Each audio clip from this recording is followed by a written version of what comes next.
l'état économique et social du monde au début du XXe siècle. L'affirmation de la deuxième révolution industrielle, ce qui veut dire qu'il y en a eu plusieurs, et l'intégration toujours plus poussée de l'économie mondiale par l'intensification des échanges, constituent avec leurs conséquences sociales les traits essentiels de l'économie mondiale à l'aube du XXe siècle. La modernisation très inégale des différentes régions du monde entretient des écarts croissants de richesse et de puissance, mais favorise aussi une redistribution progressive des pôles d'influence à l'échelle planétaire.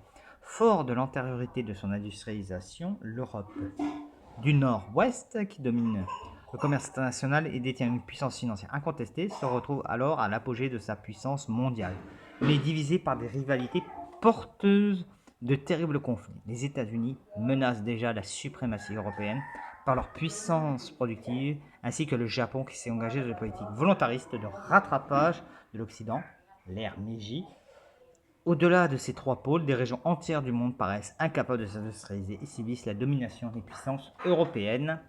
Histoire du XXe siècle, Serge Bechstein, Pierre Mulza, c'est par cela qu'ils ouvrent ce chapitre que je vais vous parler aujourd'hui, qui est l'état du monde à cette époque-là. Alors, premièrement, il faut voir qu'il y a une deuxième révolution industrielle et qu'elle a des conséquences, avec un dynamisme et de l'innovation.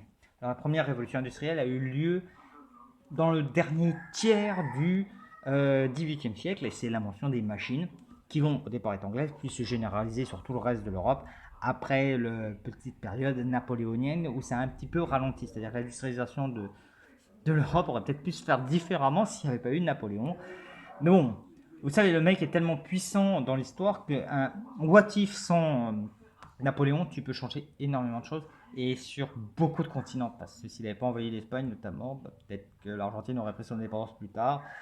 Et donc tu vois, tu décales et ça fait d'autres choses. Bon, alors ça est engagé depuis les années 1880 avec deux principales innovations. La première, c'est le pétrole. Et oui, le pétrole. Le pétrole. La première révolution industrielle, c'est fait qu'avec du charbon et des machines à vapeur. Et là, c'est pétrole et électricité qui vont véritablement révolutionner la donne. Enfin, on va avoir de l'acier qui va s'améliorer en quantité. C'est pour ça qu'on fout de l'acier partout, des bâtiments en acier, des voûtes métalliques, Eiffel Tower. Là, c'est l'époque de l'acier. L'industrie chimique avec le plastique et la dynamite. Et oui, le plastique c'est fantastique. Le caoutchouc, c'est super doux, comme disait la chanson. Et oui, le plastique, il va révolutionner, qui va permettre de chier un nombre d'objets. Avant, faire un verre, c'est difficile, surtout si le verre en verre est vert. Alors là, il faut mettre des collants. Non, bon, là, du plastique.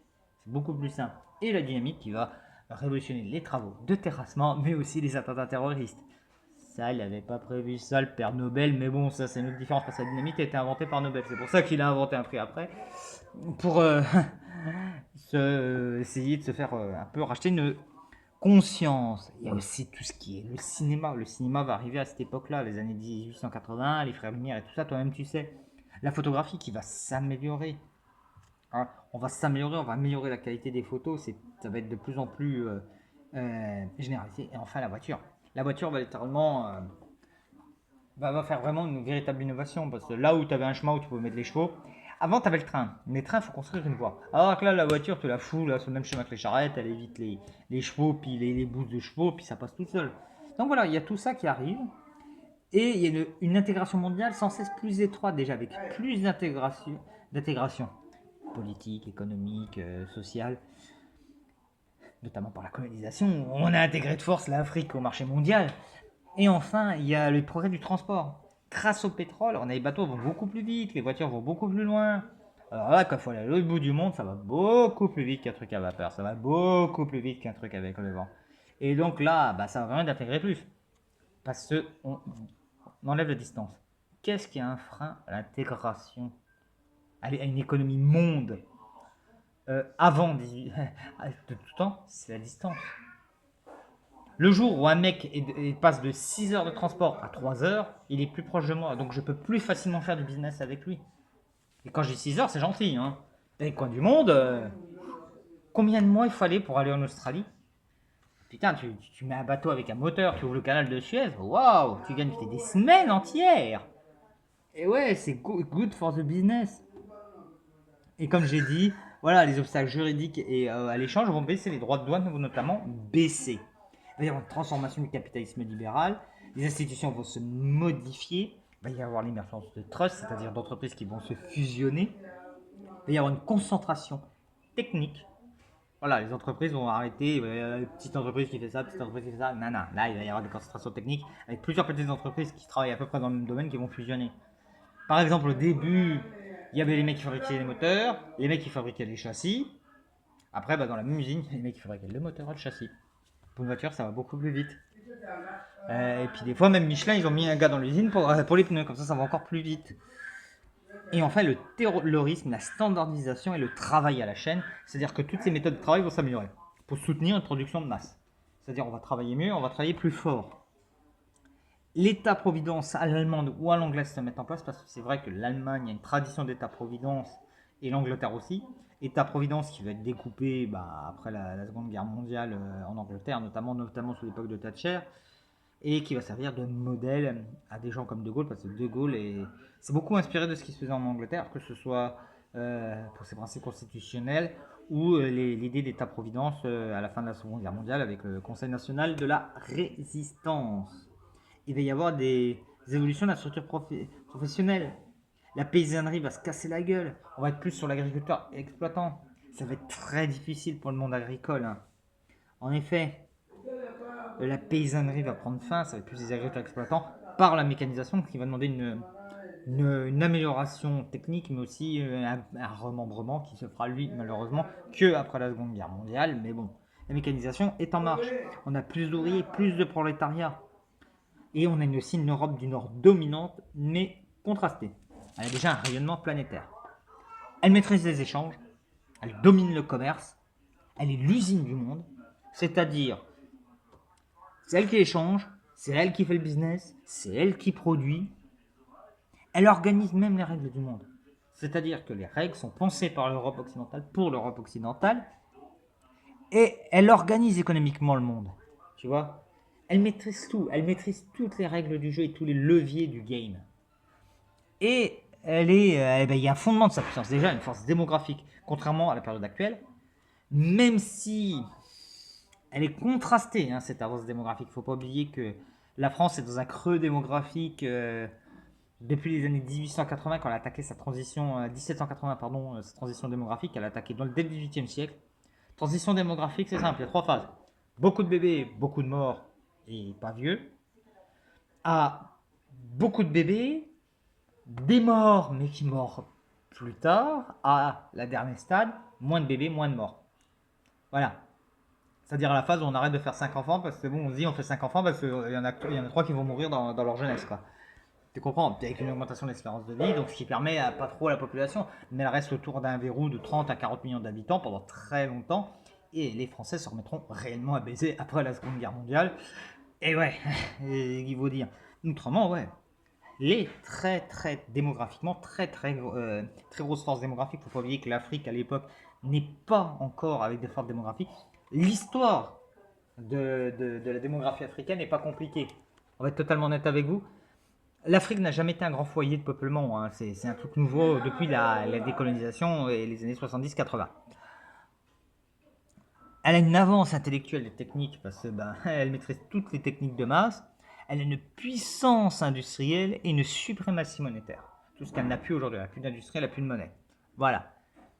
Mais c'est contrasté. Déjà, il y a un déclassement des hiérarchies des puissances. Les hiérarchies sont en train de bouger en ce début du XXe siècle. Il y a une croissance stagnante. La croissance stagne parce qu'on produit, mais on n'écoute plus. Et enfin, il y a des tensions. Il ne faut pas oublier qu'on est moins de 25 ans avant la Première Guerre mondiale. Et ils attendent la moindre occasion pour se foutre sur la gueule. Ils ont trouvé un petit terrain là, entre les années 1880 et 1910, qui est la colonisation. Mais une fois qu'ils ont tout colonisé l'Afrique, tout colonisé une partie de l'Asie, let's go, on va faire un concours de bites, on va savoir qui c'est qui a la plus grosse. Et à la fin, c'était tous des eunuques. Et il y a aussi des pôles ascendants et des pôles un peu plus en recul. Alors on a les États-Unis qui est la première puissance productive, parce qu'elle a une grosse agriculture, une grosse industrie. Elle s'est remise de la guerre de sécession, elle est organisée, ses taxes, ses droits, ses clean. En plus, elle commence à s'ouvrir sur le monde, c'est-à-dire 1898 Cuba, et elle va commencer à se dire, mais il y a un truc au sud de nous, c'est l'Amérique latine, bah, c'est notre jardin. Allez, c'est notre précaré, c'est nos puputes. Allez, on y va. Bon, c'est lié aussi à sa géographie. Faut pas oublier que les États-Unis sont un État-continent d'ouest en est. Ils ont une ouverture sur le Pacifique, une ouverture sur l'Atlantique. Donc beaucoup de climat, beaucoup de d'opportunités, quoi, hein. Et un sol très riche. Et c'est aussi très bien organisé. Donc le Japon aussi, qui s'industrialise avec la continuité de l'ère Meiji, quoi. Parce que même si l'ère Meiji a pris fin à la fin du 19e siècle, elle va influencer tout le Japon jusqu'au drame d'Hiroshima, hein. Littéralement, ça va être un coup d'arrêt et le Japon va retourner un peu industrie, mais ouais, elle se sent plus pissée là. En 1905, elle va coloniser la Corée. Ça, ça bourre, ça bourre, ça bourre. Et puis il y a les grandes familles, les Nissan, les Toyota, les Mitsubishi qui sont là, qui sont sur l'industrie, et puis après qui vont switcher sur l'auto. On a les Subaru qui sont pas loin non plus. Enfin voilà, tout ce qui va faire la puissance du Japon est déjà là, quoi. Nintendo a déjà été fondé. Bon, ils font pas des jeux vidéo, tu veux bien croire, mais voilà. Puis on a un monde en marche. Bon, ben, dans l'Amérique latine, c'est des jeunes pays. Il faut pas oublier qu'ils ont moins d'un siècle. Quand on voit l'état de l'Afrique en 2025, ben, c'est à peu près la même chose, hein. C'est le bordel point de vue politique, c'est le point de vue au bordel économique. Ils sont en train de se remettre de la colonisation, mais c'est pas la joie. On a une Afrique noire colonisée, même une Afrique en général colonisée sous domination. Au début du XXe siècle, il n'y a que le Maroc et l'Éthiopie qui ne sont pas encore colonisés, ainsi que le Libéria. Mais le Maroc, on tourne autour comme des requins autour du banc de surfeurs. Ok? Et le Moyen-Orient est complètement vassalisé par l'Europe avec un empire ottoman qui agonise. Ça devient n'importe quoi. La Russie est très archaïque dans son fonctionnement. Elle va connaître deux révolutions. Elle est pas au top de sa forme. Pas du tout, du tout, du tout. Et il y a un déséquilibre annonciateur des problèmes qu'il va y avoir dès 1914. C'est-à-dire il y a un clash entre le monde traditionnel et le monde moderne. Ce qui va donner la Première Guerre mondiale, parce que c'est une guerre entre des régimes démocratiques et des régimes autocratiques. Ça va donner des conflits dans les colonies, hein, tous les Africains qui vont se battre pour garder leur mode de vie face au monde moderne. Ça va être la renaissance des mouvements indigénistes au niveau des Indiens. Ça va être toutes ces choses-là, tu vois, tous ces problèmes-là qui vont être annonciateurs. Ça va être la crise du monde paysan en Europe entre mécanisation et modernisation. Ça va être voilà, ça va être un clash entre les gens, ils vont vouloir vivre moderne et on leur proposera des logements comme au 19e siècle. Ça va être très problématique, très très problématique. Il y a plein de déséquilibres. Les déséquilibres le monde commence vraiment vraiment à être déséquilibré. Autant quand chacun était dans son coin, ça allait. Parce que bon, c'est pas déséquilibré parce que bon, ton seul élément de comparaison, c'est toi et toi. Mais là, quand tu compares tout, et aussi, on a tout ce qui est une élite prédatrice, hein, qui est là pour s'enrichir, une élite qui n'aura pas peur dès 1914 d'envoyer les jeunes âmes d'Europe puis d'Afrique se faire trucider pour une guerre d'impérialisme et une guerre de savoir qui a le plus gros zizi.